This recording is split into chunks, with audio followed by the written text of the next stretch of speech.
This behind me is the 2021 Mini Cooper Countryman All4S. And today I'm going to review it for you, show you everything you need to know about it, and how does it compare against the competitors such as the Audi Q3, the BMW X1 as well, which is technically engineered under the BMW umbrella. Today we're going to talk about what does it offer. We're going to take it for a test drive. I'm going to talk about how this thing handles on the road and what kind of tech features and if it's actually worth over the competitors. The Mini Cooper is quite a quirky vehicle. It offers quite a lot of interesting features and it has its own unique design, especially on the outside, and it follows the same thing on the interior. The beautiful thing is that you got a couple of options to choose from in terms of trims and engines. There are two engines. You have a 3-cylinder and a 4-cylinder. There are 4 Countryman models to choose from, starting with the base, which it is a turbo 3-cylinder Cooper All4 that starts at $32,000 Canadian, moving up to the Turbo 4S, and topping out with the plug-in hybrid SC All4, which it is at $44,000. You also have the high-performance JCW All4 at $43,000. The model that we have for today's video with the Premier Plus package, it is more than $47,000, and that is of course in Canadian. You have 3 trims to choose from. You have the Classic, which starts at $2,100 Canadian. You have the Premier at $4,700, and the Premier Plus, which is the one that we have today's video, at $7,300 Canadian. Some of the features of the Classics, like the LED headlights, a panoramic sunroof, keyless ignition, and heated front seats. The Premier adds power adjustable front seats. You get dual zone automatic climate control, GPS, and a navigation, a power liftgate, Apple CarPlay, and more. You also get a premium audio system with a Premier Plus and a heads-up display, and of course the navigation system with the real-time traffic information and an 8-inch color touchscreen with a full digital instrument cluster. This model that you see in here, of course, has a bit more performance looking, not the same as the JCW. The hood, it's sort of more performance driven. You have the center area, the front area, the same thing with the grille and the bottom part as well. So overall, this is actually quite a good looking vehicle, I'll say. It all comes down to taste, of course, and everyone has a different opinion about it, but I think this package, it's actually quite interesting the way they've put them together, from the actual grille, the side profile, and so on. Now, how does it compare to the BMW X1 and the Audi Q3? The Q3 technically looks smaller than this. It actually looks more like a Sportback. The X1 feels almost the same in terms of the size. The difference is that in here, this has more a boxy style and a bit of a curved area in the front. But I do like the overall exterior. It makes it feel unique and very different from, let's say, the BMW or the Audi Q3. This is much more different than any vehicle out there on the road, and that's what I love about the Mini Cooper. Now let's talk about the rear end. First of all, that signature design on the front continues all the way to the back with a special taillight, Union Jack style taillights, and you have the Countryman blacked out badge at the back. A very unique design to this. And with this package, you get a single exhaust on each side that gives you that rumble noise, which I like it, especially when you put it in sport mode. You get a bit more of that. It makes it more interesting. Tech features, what do we have? LED tail lights, most importantly. You do get a backup camera as well. And with your key fob in your pocket, this little cute key fob that I absolutely love, you can slide your foot under and bang on. It would open the tailgate. So you have a hands-free tailgate option with this Premier Plus, and of course through the key fob, and most importantly, you have the buttons over here. The first thing you recognize with these buttons is the fact that they're technically BMW buttons, and very familiar. Now let's talk about underneath. You got more space under here. Most importantly, you can add more stuff, so you got quite a lot of cargo room for the size of this vehicle. In terms of the cargo space, you get about 17.6 cubic feet of space in total. With the plug-in hybrids, you don't get the same amount. If you fold the second row seats, it stretches all the way to 47.6 cubic feet of space. And most importantly, you have this cover here, which you can open it and then put more stuff underneath. So it's not better than the average, just below the average on its own segment. Okay, into the second row. First of all, I'm 6'2", so I'm taller than the average individual, which means I should feel uncomfortable here, and I don't, because it actually is comfortable inside, very spacious. I have quite a lot of headroom. Leg room is still comfortable. The seat in the front is positioned in a way as if I was the driver, so that way we make a fair comparison to other models. Now, compared to the Q3, which I have reviewed, this does feel more spacious inside, and most importantly, headroom. And in terms of visibility in the front too.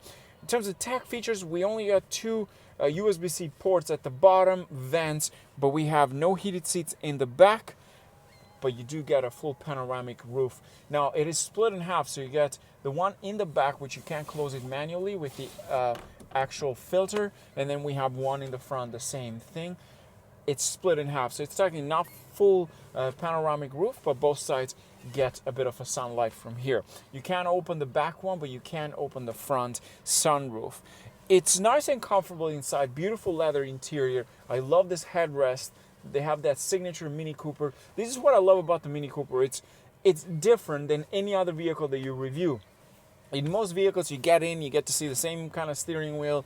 Maybe the infotainment display is a bit different, but this is like completely different from anything you'd see out there. And it all comes down to whether you like it or not, because the design overall, whether it's inside or outside, it's slightly different compared to an average subcompact SUV. Okay, let's talk about the Mini Cooper. First of all, the interior. It is quite interesting how different this thing is inside compared to any standard vehicle for that matter. So I've reviewed Q3s, I've reviewed the BMW X1. They're very different, but also similar at the same time. The Mini Cooper has a complete different design from all of them. And that's what I love about this. So let's start first with the heads-up display. It's like a fighter jet style. I love that because it just pops out, it's hidden inside. The actual instrument cluster in here, the digital cluster, it is attached to the steering column. So every time you move the steering column, it actually moves with the cluster as well. Very different. The actual infotainment display here is, of course, touchscreen. You have a backup camera as well. You have Apple CarPlay, but you don't get any Android Auto. From the document that I was given, the spec'd out, this is the Premier Plus, which technically is the higher trim. It is not available with this package. You only have one USB port. The other problem as well, the actual center console has the armrest underneath, has the wireless charging pad. My phone is Apple iPhone 12 Pro Max. It can't fit in there. It's too big. Even with the case out, taken off, it's still too big for the phone. The actual case itself, it's not big enough, and that is the problem. Now, the next thing that I find interesting with this vehicle is the area here. You see, it's like the signature of Mini Cooper. The circle here, it changes light. It changes the light itself based on different color. It also changes based on the driving modes as well, which is very unique to the Mini Cooper for this specific area. Like, I understand most vehicles have interior lighting. This has the uniqueness in there. The whole design inside, in my opinion, is so different from any vehicle out there. It's unique to the Mini Cooper. Some things that I like about this, the sitting position, it's nice. Some things that I don't like about it, the space for the driver in the front. Someone at a 6'2", I don't feel as comfortable here. Do I feel as comfortable in the Q3? Not really. So it's not bad in terms of space here. Leg room, it is spacious.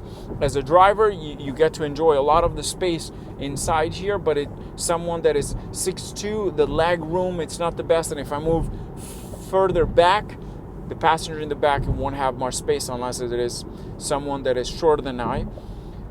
In terms of the steering here, I love this area. I love the steering wheel. Everything is right in front of me. They're not too far. You have the heads-up display, the cluster right in the center. I can see clearly.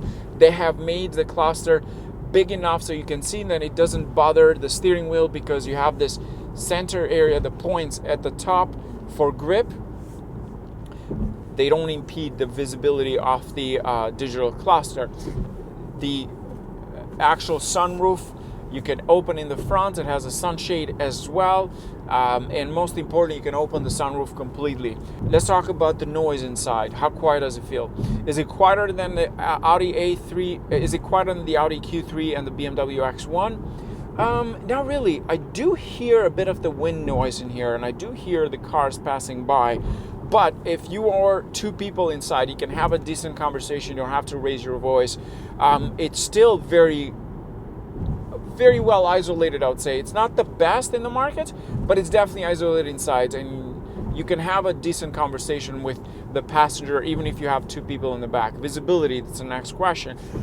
It's pretty wide in the back, and the third window as well. You have a third window which is massive, gives you great visibility. The door on my right side, same way. With this package, this doesn't offer any blind spot assist. That's something that it's weird. Like, every car has it. Not sure why they didn't offer it with the Premium Plus. It could be potentially maybe offered as an extra charge. That could be the reason, because I don't see any blind spot assist in this area. And no 360 camera with the Premium Plus for that price. It's a bit expensive, I must say. It's a bit expensive compared to the Audi Q3, which could offer a little bit more than that. And on top of that, we don't even get ventilated seats in here. So that's the disappointing parts with this vehicle. Now let's talk about the power delivery. Let's put it in sport mode.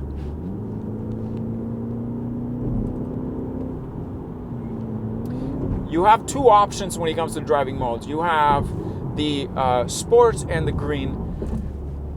The power delivery, it's nice, but it's not the most exciting out there. I think if you want some power, you want to go with the JCW. That could make the experience definitely far better.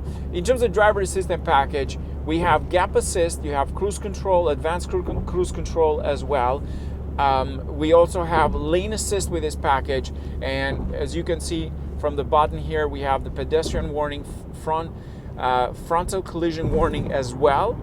There's some safety features. Let's turn on the cruise control.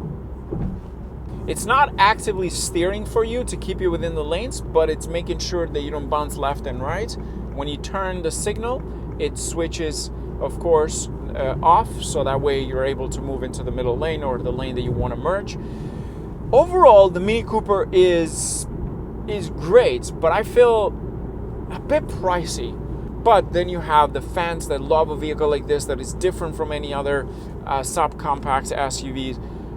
I think it's a great vehicle for the what it offers, but the price is something that I'm not 100% convinced with this car. Overall, it looks nice. It has a bit of a power.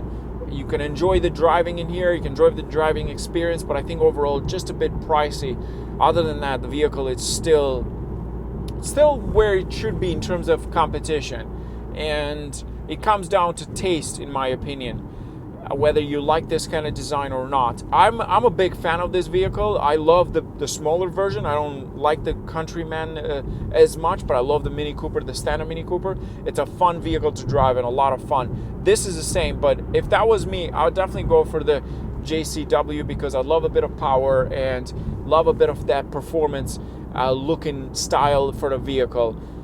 Overall, it's still well capable, great on the road, comfortable ride. Suspension system changes a bit from eco mode, green mode to sport mode. It's not as stiff. It is comfortable overall. It doesn't have a boat ride, but it's still very enjoyable overall. Overall, I think the vehicle, it's a good choice, but I think it's just slightly overpriced compared to other vehicles like the Q3 and the X1, even the Volvo for that matter. Stay safe. Cheers.